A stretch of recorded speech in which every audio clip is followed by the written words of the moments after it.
And then, of course, there's a story about like a teacher asking kids what their dream job's going to be, and they're going around firefighter and NBA star and all of that. And one kid's like, "I'm sorry, teacher, when I dream, I don't dream about working."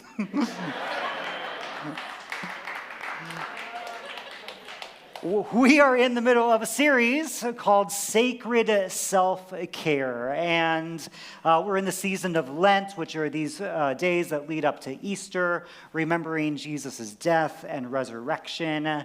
And we are talking about the need for caring for ourselves, that we are full-bodied human beings that are not meant to dream of work all the time, but are also meant to be fed and nourished and cared for. Now, today's sermon is going to be what I call a kitchen sink sermon, meaning like if I were to present this in seminary or undergrad at my homiletics, my preaching professor would probably give me a low grade because he would say, "Anthony, you're trying to do too much, okay, in one sermon."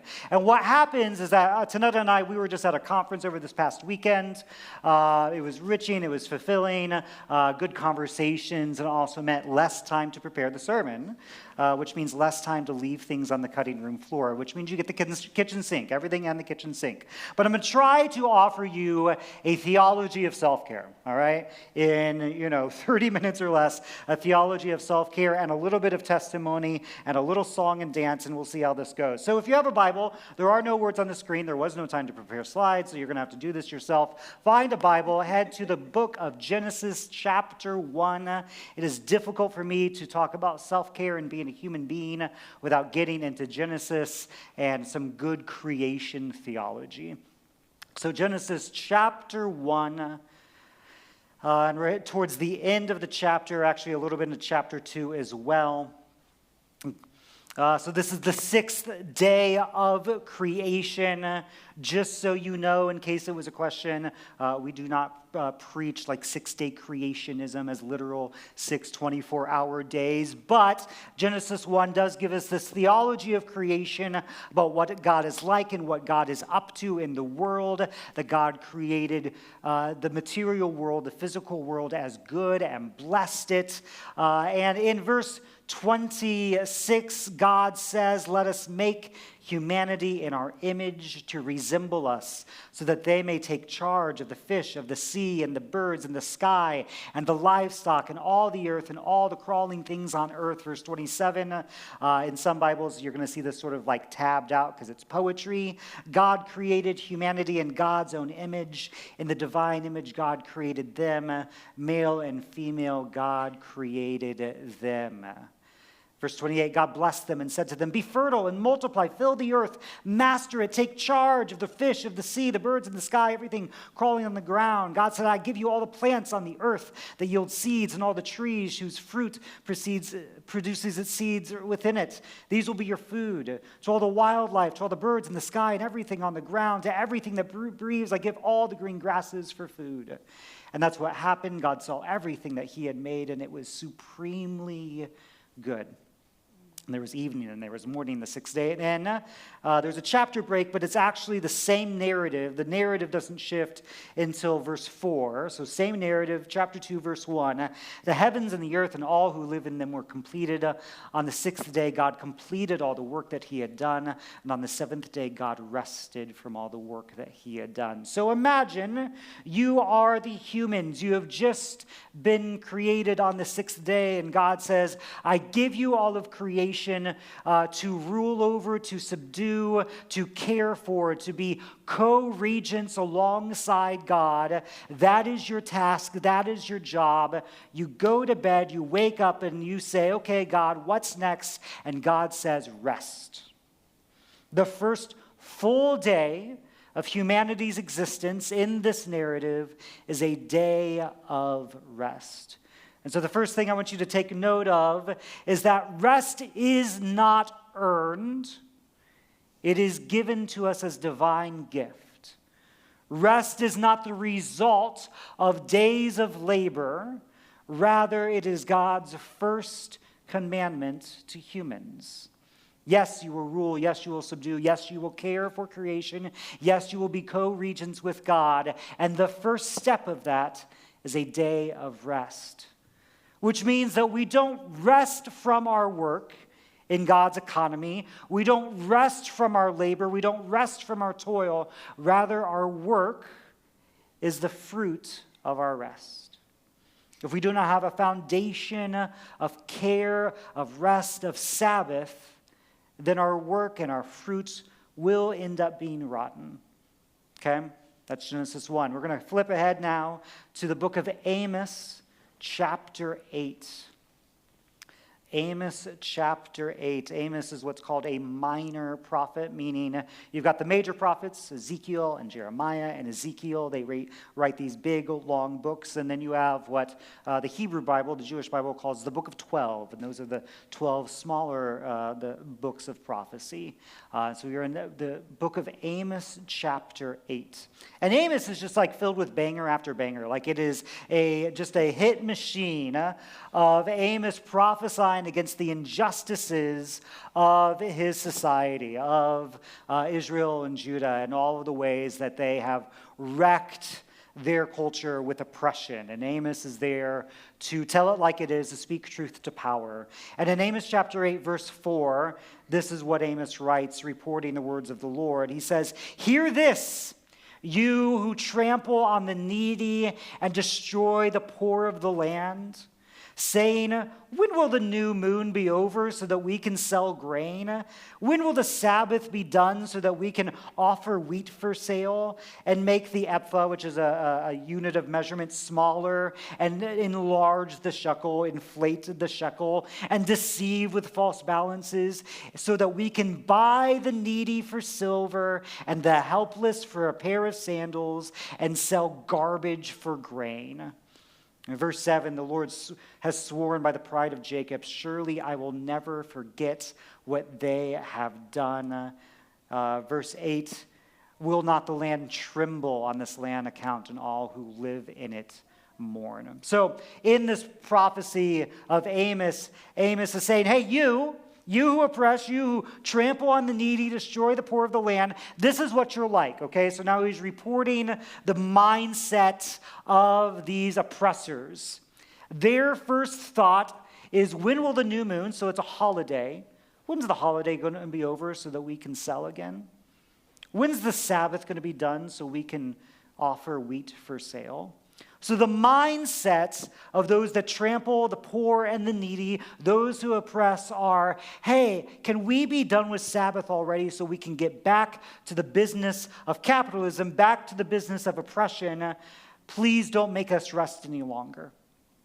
So you can see there's like a slippery slope here.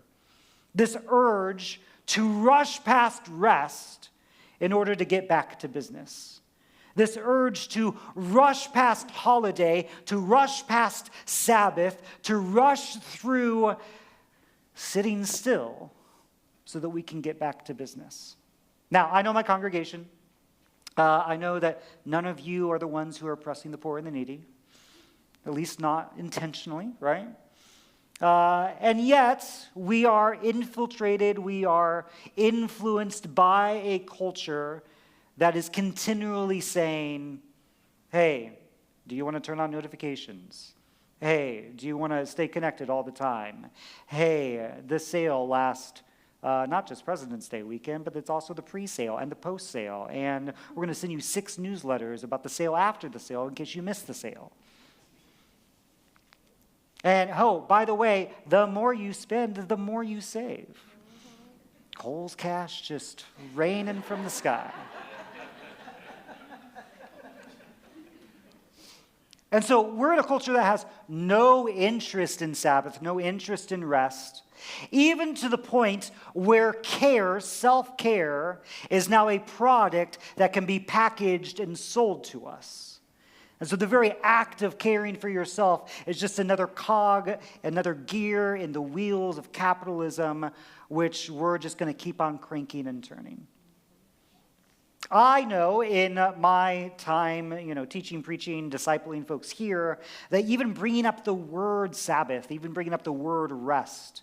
Hey, what if you set aside 24 hours, or you didn't buy, you didn't sell, you didn't create or produce anything but your own pleasure and joy? brings up anxiety in people. Because that means you have to put the work down. And the work is never done. How can you put it down? And again, like I said, I don't think any of us are consciously, intentionally trying to, sell the needy for a pair of sandals. Yet I do think that it can be easy to buy into a lie that says we're going to rush through the Sabbath and rush through the rest so we can get back to good business. And then we get more and more deceived about how necessary we are to get things done, and our souls end up more and more crushed. And it's those who have crushed souls that end up crushing other souls. Okay, we're going to skip ahead to Mark chapter 1, the Gospel of Mark chapter 1.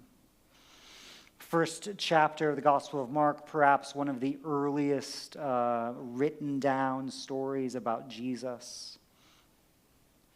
Mark chapter 1, Jesus has already been preaching and declaring the good news, the gospel of the kingdom. He's been healing, he's been casting out demons. And then in verse 35, it says, early in the morning, well before sunrise, it was daylight savings day that day, Jesus rose and went to a deserted place where he could be alone in prayer. And Simon, who eventually is known as Peter, Simon and those with him tracked him down. And when they found Jesus, they told him, everyone's looking for you. To which Jesus replied, let's head in the other direction. Oh, Jesus. Let's head in the other direction to the nearby villages so that I can preach there too. That's why I've come. This is my notes. This is the extent of my notes. Even Jesus needed care. You're not better than Jesus. Okay? That's all I wrote down. Oh, man. Even Jesus needed care. Even Jesus needed rest. Even Jesus needed to step away and get away and head in the other direction from the demands of the crowd. There was no more important work than what Jesus was doing. Okay? If anybody deserved to have a Messiah complex, it was the Messiah. And yet even Jesus says, I'm going to step away. I'm going to hide myself away to be alone with my Father, to be alone with God. And even when somebody comes demanding, hey, the people are looking for you, Jesus actually takes that as a cue, as a sign to okay, then maybe I actually need to back off. I, for one, will admit to having a little bit of a Messiah complex myself, feeling like, oh man, my life story and my credentials and my qualifications have led me to be in this place at this time, and I need to give my all the time to make sure that I'm caring for people and serving people and giving people all the things that they need and all that they want. And so I am going to sort of bleed myself dry for the sake of the kingdom, for the sake of the church, to which God just sort of chuckles and says, are you better than me? Do you think that you're that important? Sabbath and rest and care are this opportunity for me to remind myself that the world's going to keep on spinning without me.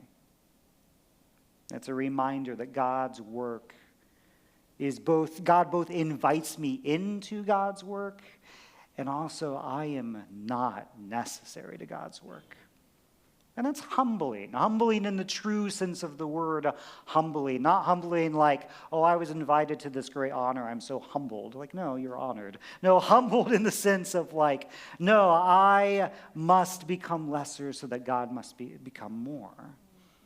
I remind myself of my position in God's economy. On the first day of humanity's existence, God says, rest.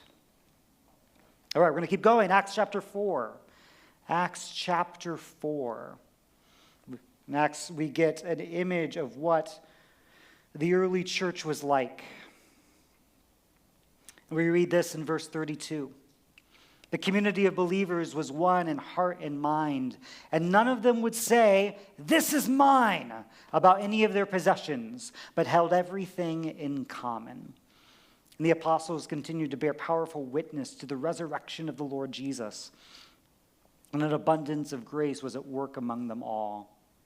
And grace, which is this charisma, the charismatic gifts, this gift of God was at work among them all. Verse 34, listen, there were no needy persons among them.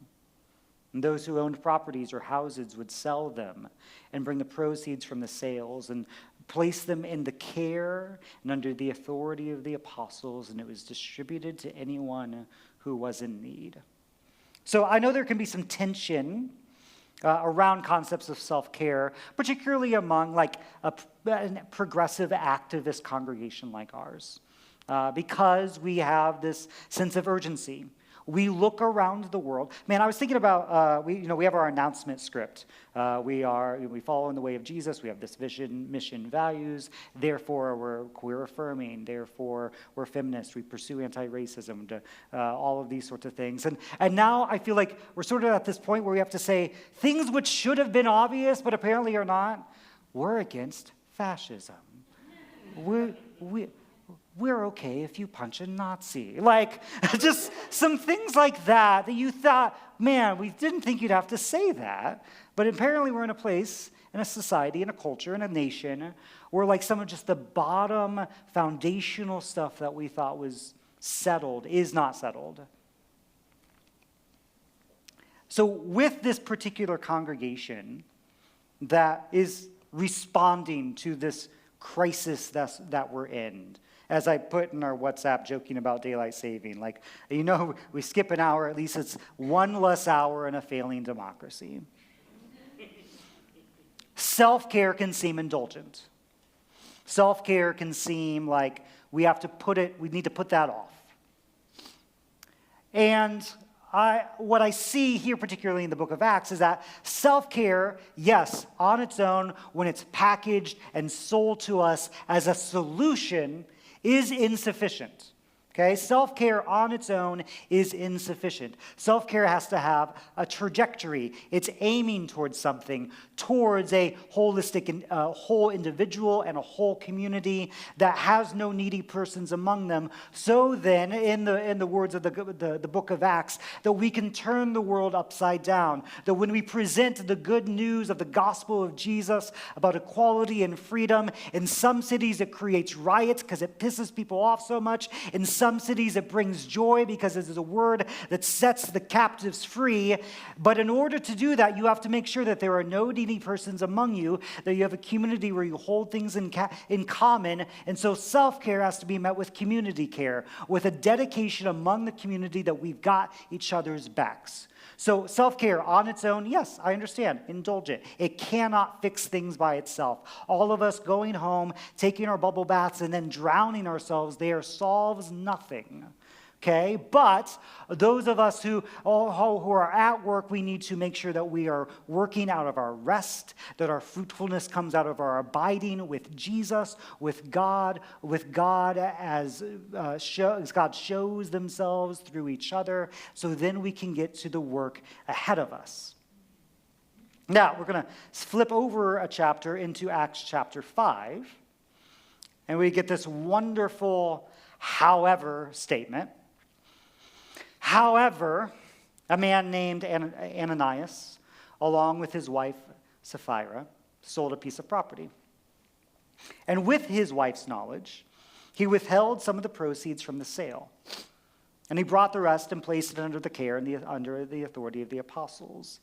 And Peter asked, Ananias, how is it that Satan has influenced you to lie to the Holy Spirit by withholding some of the proceeds from the sale of your land? That property was yours to keep. After you sold it, the money was yours to do whatever you wanted. What made you think of doing such a thing? You haven't lied to other people, but to God. And when Ananias heard these words, he dropped dead. And everyone who heard this conversation was terrified. Some young men stood up, wrapped up his body, carried him out, and buried him. About 3 hours later, his wife entered, and she didn't know what had happened to her husband. And Peter asked her, tell me, did you and your husband receive this price, X dollars, X shekels for the field? And she responded, lied, yeah, that's the amount. And he replied, how could you scheme with each other to challenge the Lord's Spirit? Look, the feet of those who buried your husband are at the door, and they'll carry you out too. And at that very moment, she dropped dead at his feet. When the young men had entered and found her dead, you can kind of imagine their sigh, another one to bury. They carried her out and buried her with her husband. And trepidation and dread seized the whole church and all who heard what had happened. I talked about this once in a class I was teaching. Antonio, you were there because I remember you laughing in my face. And I pointed out, this story does interesting things about sort of the Old Testament Hebrew Bible prophetic sort of tradition about God smiting God's people, okay? And then you read this story in the book of Acts, like, oh man, God's doing the same thing. To which what I pointed out is it does not say God killed them. It does not say God killed them. They dropped dead. It's all that the author of the book of Acts is willing to say. Now, we may jump or leap to conclusions. Well, clearly it was God. My theology is a little bit uncomfy with that. Maybe yours is too. I wonder if it's not so much that this is a statement about what God did or did not do, but rather that there is some theology going on here that says when the community brings together their possessions in common, they have no needy among them. And when somebody lies and withholds from the community, it kills not just the community, but the withholders themselves. And God doesn't need to get involved. God doesn't need to do any smiting or smoting. God doesn't need to reach down his finger and stop someone's heart. It's actually the very act of withholding which is deadly. I wonder. So when I think about self-care and I put that in the context of community care and what we are shown is possible in a community that has no needy among them, that has every need met, and then when I begin to see that disintegrate by just one person, one couple, withholding what was theirs to begin with, then you begin to see death show up in the community. And the trepidation and the fear that the community holds, again, no, the scripture, the passage does not say that that fear is towards God. Rather, I wonder if the fear is, well, if they're going to start withholding, do I need to start withholding? If they're going to hold something back, do I need to start holding something back? And rather that scarcity mentality spreading like wildfire in a community so that suddenly at the very act of holding what is mine, then there are more needy persons among them. I wonder.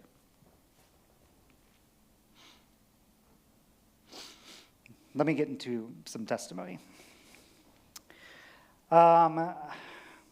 This past December, I had my first anxiety attack.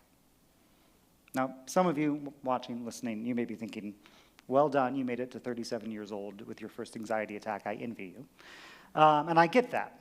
I have, some of you know my story. I need to tell my testimony again, like my life story in this context. It's been some time. But I have a life story that started out very hard with foster care and open heart surgery and bouncing from a couple different homes and feeling rejected. And long story short, because of this like sort of traumatic background in history, it sort of taught me, both in soul, mind, body, everywhere, to be entirely self-reliant, entirely independent, and not needing anybody else's care or concern. Thank you very much. And as I've been in therapy and working on this in my adulthood, some of that has begun to unravel. And as I've expressed with my therapist, I'm like, yeah, I've never had an anxiety attack. I've never been diagnosed with anxiety or depression or anything like that. My therapist is very, gently pointed out, like, yeah, you would never let yourself. It's just this shell, this enamel that's protected you for so long. So in December, I go to a Christmas party and begin to have all of the symptoms of an anxiety or panic attack with the elevated heart rate and breathing and sweating and just like needing to escape and run away. And I'm sitting in the car sort of crying, which crying is this, again, rare thing for me, and having both this feeling of like, this sucks, as anxiety attacks do, and also, is this a good thing? Is this a good sign? That the enamel is beginning to be chipped away in some way that allows me to experience pain that I haven't felt before. So I have that experience. I tell my wife, Emily, about it. And then, through all of that, our 2024 was actually a really challenging year for our family. Some of this stuff showed up in like our prayer request thing on WhatsApp. We had a child go through like a physical and mental health series of bad experiences that we've been dealing with. Church finances at the beginning of the year were challenging. We had to close down our evening service for a while, which was an unpopular decision. So that led to lots of like difficult conversations. We had congregation members going through like horrendous things that, secondhand trauma for myself. And then just other challenging things personally. So that was all taking its toll. Have this anxiety attack, tell Emily. And then, of course, then I'm starting to, just notice all of the ways that, anger is popping up in my life and sadness and just this sort of, need to stay in bed and hide away from it all. And I know better. Okay, I know better. I have stood on this stage, or our evening church stage, and I've talked about the importance of taking your meds and a theology that says that you don't need medication because, God's just going to heal you is trash theology, and you should not believe it. You should talk to your therapist and talk to your psychiatrist. I knew all of that, and yet I had this sort of giant asterisk on myself that said, not me though. I'm a pastor. I'm a theologian. I've gone through worse things. I don't need to talk to my doctor about this. So I waited 2 months, which, again, I know in the grand scheme of things, some people wait years before they talk to a professional. I waited 2 months, which was 2 months too long, before I finally called up my doctor and told them the non-preaching version of this story. They gave me the assessments, and the assessments come back to say, yeah, you have anxiety and depression. So I told my therapist all of this and expressed just how that ruins my sense of self-image, independent, self-reliant, been through so many harder things. And even though I would never tell my congregation this, in fact, I've told them the opposite. Certainly my theology and my belief in God makes me sort of immune from anxiety and depression. To which my therapist is just yeah, that's not how it works, buddy. It's not how it works. So I get prescribed with meds. They work. And I begin to feel better, and I begin to have fewer worse days. There's no end to the story. We're in the middle of the story as we speak, right? Still meeting with, getting blood work drawn and all that sort of stuff.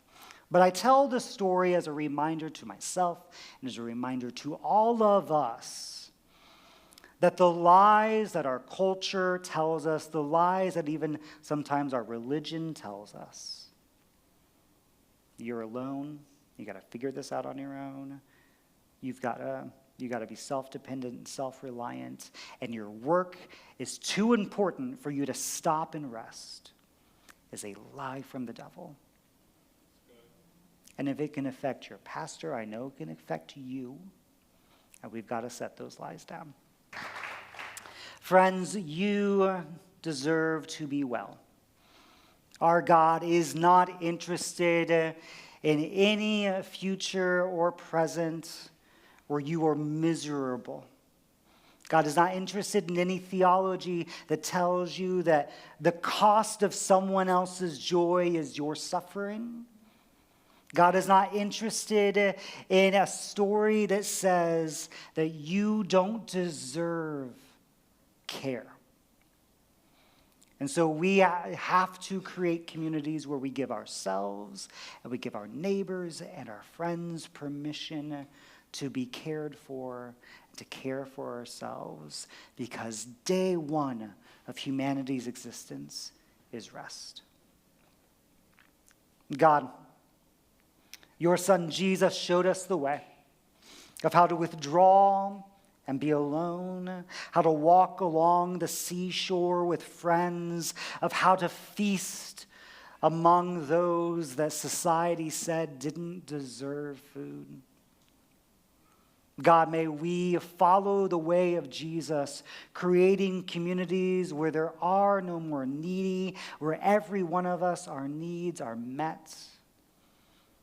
As one preacher friend of mine says, not just everyone deserves soup, but everyone deserves good soup. Not just where needs are met scarcely, just barely, but where there is abundance, where your grace, as the book of the Ephesians says, is lavished upon us. God, may we be a lavish community to ourselves and to each other, because we deserve to be well.